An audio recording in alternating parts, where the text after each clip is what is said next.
Assalamualaikum students.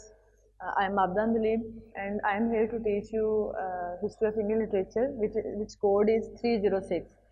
तो हमारा जो है वो आज का टॉपिक जो है एज वी नो कि इससे पहले जो है वो हमने फर्स्ट सेमेस्टर में जो है वो 18th सेंचुरी के बारे में पढ़ा था।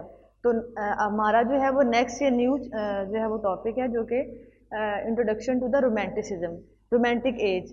तो हम यहाँ पर जो आज डिस्कस करेंगे कि रोमांटिक एज क्या है। तो लेट्स स्टार्ट आवर लेसन। हमारा टॉपिक है romantic age that was started from 1798 to 1837। जी, हमने जो है वो एक्चुअली जो है वो रोमांटिक एज के बारे में हम बताएंगे कि रोमांटिक एज असल में है क्या। Romantic as doesn't mean that the romance between boy and girl. इसका मतलब ये नहीं है कि ये एक प्यार मोहब्बत की कहानी है, बल्कि romanticism main love for nature, nature के साथ जो है वो आपकी मोहब्बत जो है वो रोमांटिसिज्म कहलाती है। ये जो है वो रोमांटिक एज जो है that was started from 1798 to 1837, यानी कि 1798 से इसका आगाज़ हुआ और 1837 तक जो है वो ये एज रही जब क्वीन विक्टोरिया जो है वो उसने अपना जो है वो तख्त संभाला। उस वक़्त तक जो है वो रोमांटिक एज रही। तो रोमांटिक एज जो है वो स्टार्ट कैसे हुई 1798 में, जब वर्ड्सवर्थ एंड कॉलेज ने लिरिकल बैलेड, दोनों ने कोलैबोरेशन के साथ जो है वो लिरिकल बैलेड लिखी। तो उस वक्त जो है वो रोमांटिक एज स्टार्ट हुई। तो इसके बारे में हम बाद में डिस्कस करते हैं कि कोलैबोरेशन के साथ लिरिकल बैलेड है क्या। एक्चुअली हम सबसे पहले डिस्कस करेंगे romanticism means romance for nature, यानी कि नेचर के साथ मोहब्बत। पोइट्स जो उस वक्त के पोइट्स जो थे वो उन्होंने सोचा कि इससे पहले चूँकि क्लासिकल एज थी तो पीपल जो थे दे वर वेरी सिविलाइज्ड, वो बहुत ज़्यादा सिविलाइज्ड थे। They follow the rules and regulations, they follow the metre, they follow the hyperbole, यानी कि इस तरह की जितनी भी जो हमारी रिटर्न जो थी वो रूल्स एंड रेगुलेशन थे उसको डिस्कस किया जाता था, उसको फॉलो किया जाता था। लेकिन पोइट्स ने ये सोचा कि अब जो है वो जिस तरह लोग जो है वो बहुत ज़्यादा सिविलाइज होने की वजह से लोग फेडअप हो गए हैं इस तरह की राइटिंग से। तो चूँकि अब लोगों को फीलिंग्स का जो है वो नेचर के साथ अपनी फीलिंग्स का इजहार जो है वो उसमें आज़ादी होनी चाहिए, they have freedom to express their feelings. तो उन्होंने ये सोचा कि भी उनके पास चूँकि अभी जो है वो फीलिंग्स का इजहार वो नहीं कर सकते, अपने एक्सप्रेशंस को नहीं शो कर सकते थे फ्रीली। तो फिर पोइट्स ने जो है वो अपने एक्सप्रेशंस के इजहार के लिए जो है वो उसको एक्सप्रेस करने के लिए उन्होंने बड़ी फ्रीली आज़ादी से लिखना शुरू किया। तो डेफिनेशन का मीनिंग क्या है? A movement in the art and literature, यानी कि आर्ट और लिटरेचर के अंदर जो आपकी राइटिंग थी उसके अंदर जो है वो एक चेंज आया, ठीक है। That originated in the late 18th century, जो कि 18th सेंचुरी के लास्ट पे जो है वो स्टार्ट हुई। एम्फसाइजिंग इंस्पिरेशन, 18 यानी कि उन्होंने एम्फसाइज किया, इस मूवमेंट ने जोर दिया सब्जेक्टिविटी पे and primary of the individual, यानी कि सब्जेक्टिविटी मीन कि हम अपनी जो है वो डिस्कस कर सकते हैं, अपनी लाइकिंग और डिसलाइकिंग को हम डिस्कस कर सकते हैं, उसमें उसका इजहार कर सकते हैं। प्राइमरी ऑफ द इंडिविजुअल, एक जो इंडिविजुअल मेंबर है अपना, जैसे फॉर एग्जांपल मैं हूँ तो मैं भी अपनी जो है वो फीलिंग्स का इजहार जो कर सकती हूँ। इस एज में हुआ ये था कि पोइट्स जो थे वो टाउन लाइफ से जो है वो चेंज करके अपना जो है वो अपना अटेंशन, तो लोगों की तवज्जो जो है वो माउंटेन्स, हिल और रिवर्स, इस तरह की चीज़ों की तरफ जो है वो अपना उनका जो है वो ध्यान ले जाना चाहते थे। तो the state of quality of being romantic, यानी कि ऐसी क्वालिटी जिसमें इंसान रोमांटिक हो जाए, रोमांटिक होने की क्वालिटी, मोहब्बत किसी भी चीज़ के साथ अपनी फीलिंग्स को शो करना, that is called romanticism. Romanticism इससे पहले, रोमांटिक एज से पहले जो क्लासिकल एज थी, ये जो ग्रीक मैथोलॉजी को डिस्कस किया जाता था इसमें, जिसमें रूल्स को फॉलो किया जाता था। तो जब रोमांटिक एज आई तो पोइट्स ने ये सोचा कि चूँकि लोग जो हैं वो बहुत ज़्यादा फेडअप हो गए हैं, तो अब जो है वो उनको उनकी लैंग्वेज को बड़ा सिंपल होना चाहिए था।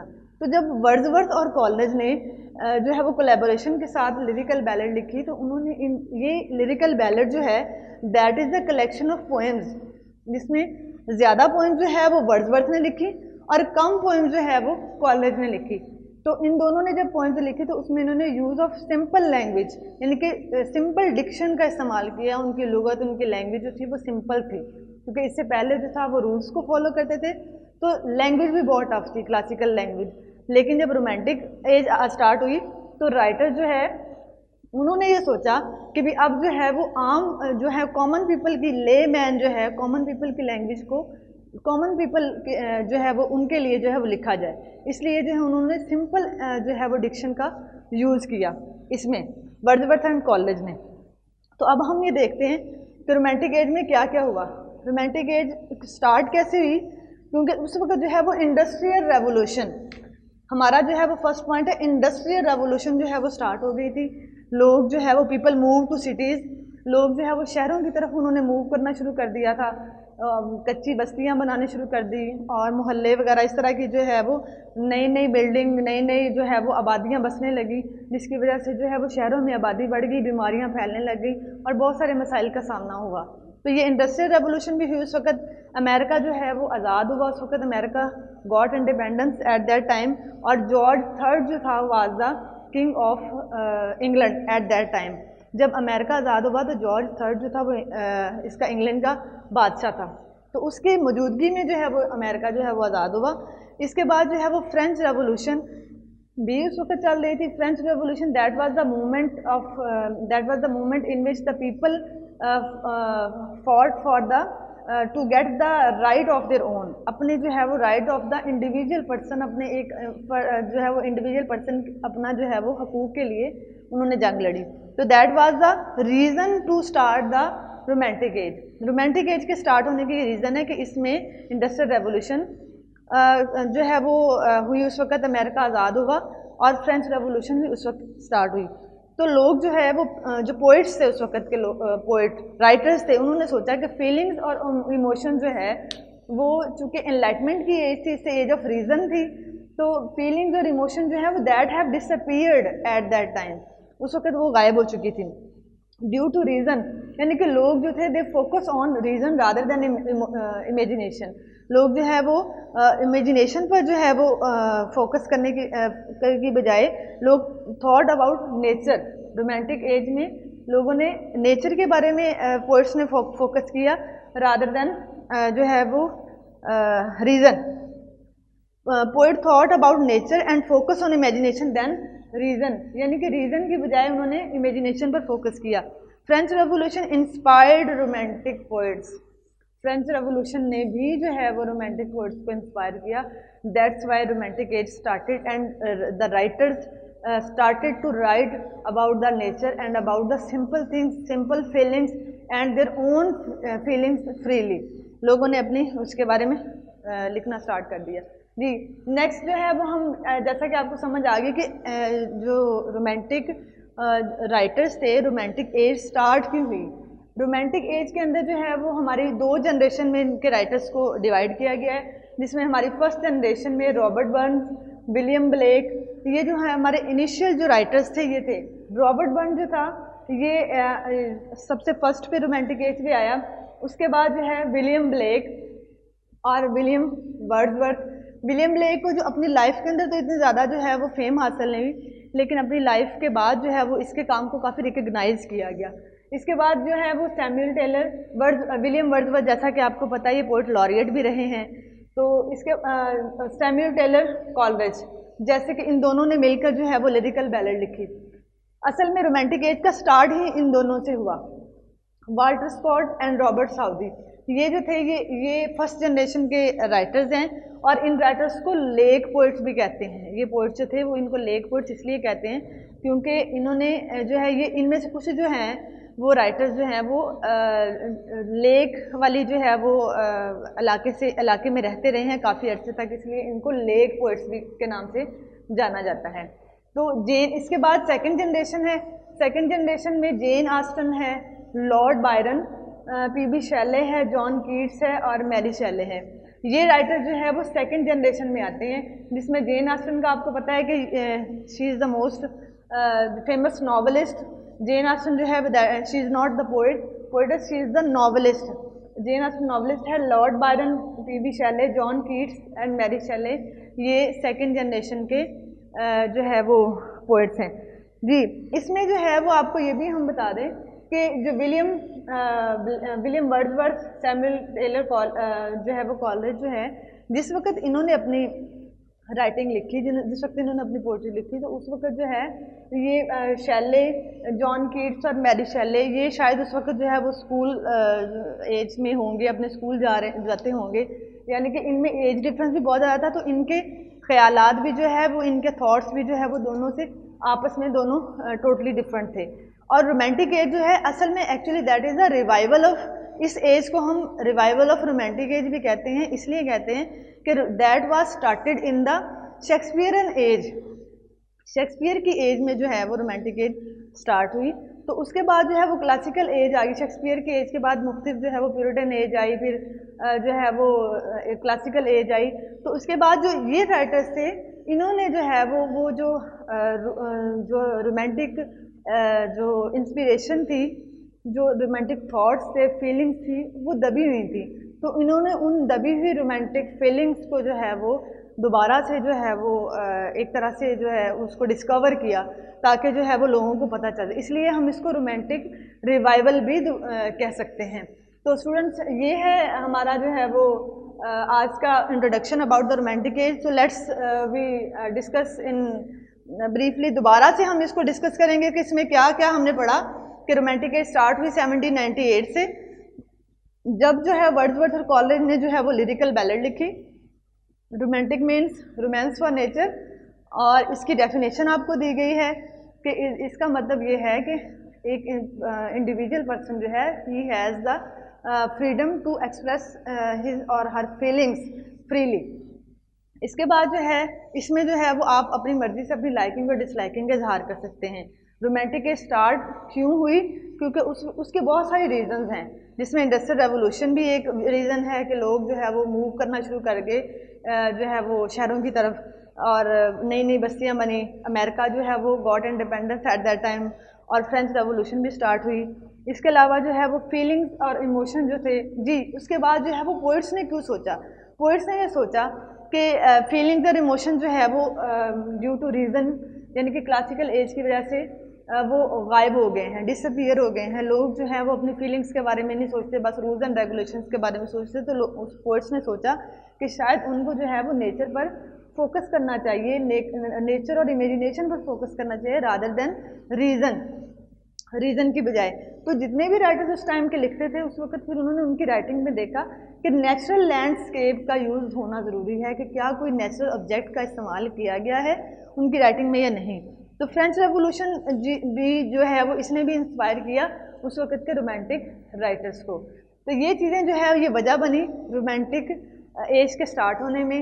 अब इसमें जो है वो हमारे पास दो जनरेशन है, एक फर्स्ट जनरेशन है, एक सेकंड जनरेशन है। फर्स्ट जनरेशन में ये हमारे पोइट्स हैं, जिनको हम लेग पोइट्स कहते हैं। इसलिए कहते हैं क्योंकि ये जो है वो इनमें से जो कुछ राइटर जो हैं, विलियम ब्लेक, विलियम वर्ड्सवर्थ, ये जो है वो लेक डिस्ट्रिक्ट्स में रहते थे, इसलिए जो है वो इनको लेक पोइट्स कहा जाता है। इसके बाद जो है वो नेक्स्ट सेकंड जनरेशन हमारी है Jane Austen, Lord Byron, PB Shelley, John Keats, Mary Shelley, ये हमारे जो है वो सेकंड जनरेशन में आते हैं।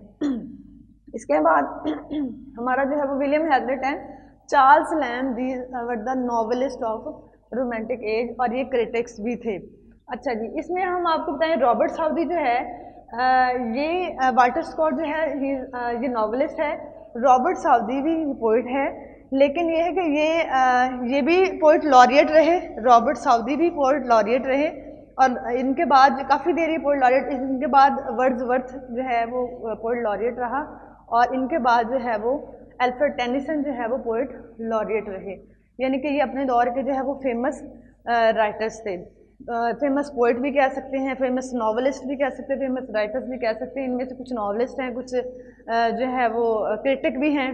तो स्टूडेंट्स, ये हमारा आज का टॉपिक है, introduction to the romantic age. के रोमांटिक एज क्या है, रोमांटिक एज का मीनिंग क्या है, और how the romantic age started. तो इसलिए जो है वो अगर आपको कुछ भी समझ नहीं आती, इससे रिलेटेड कोई भी क्वेश्चन आपने पूछना है, तो आप टीम सॉफ्टवेयर में जाके आप उसमें कमेंट भी कर सकते हैं, आप उसमें क्वेश्चन भी पूछ सकते हैं। Thank you so much. Assalamualaikum students, I am Abdan Dalib. I am here to teach you about the topic note taking. जैसा कि आपको मालूम है कि हमारा कोड है 322 322 सेकेंड सेमेस्टर BS मैथ्स।